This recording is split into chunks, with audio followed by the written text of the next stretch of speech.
Seperti diketahui, proses tahapan pemilu di Kota Denpasar tertunda menyusul salah satu pasangan calon tidak melanjutkan alias tidak memenuhi syarat. Oleh sebab itu, KPU melakukan perpanjangan masa pendaftaran pasangan bakal calon wali kota dan wakil di Kota Denpasar. Akademisi Ide Bagus Jelantik mengamati fenomena ini dari sisi sosiologi politik. Perilaku politisi dalam hajatan politik dinilai mengkhawatirkan dan cenderung mengarah pada perilaku pragmatis. Ide Bagus Jelantik mengungkapkan harus ada pihak yang bertanggung jawab ketika tiba-tiba calon mundur dari tahapan pilkada. Seharusnya setiap calon sejak mendaftar tidak boleh mundur.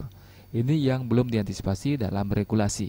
Oleh karena itu, individu atau politisi termasuk partai politik harus bertanggung jawab agar tidak terjadi kebuntuan dalam pilkada Denpasar. Ada politisi, ada partai politik yang harus bertanggung jawab. Partai politik yang katanya itu untuk yang sekarang yang berhak untuk mencalonkan itu kan partai politik.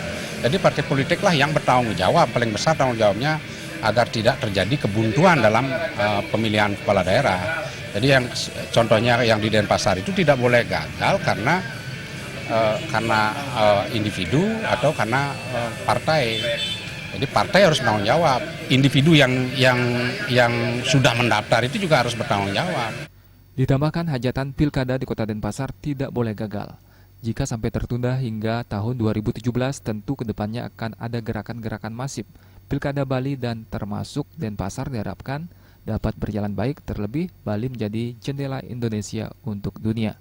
Jangan sampai citra politik di Indonesia yang sudah baik tercemar oleh ulah individu atau kelompok-kelompok kecil. Pera dan Joka, Bali TV.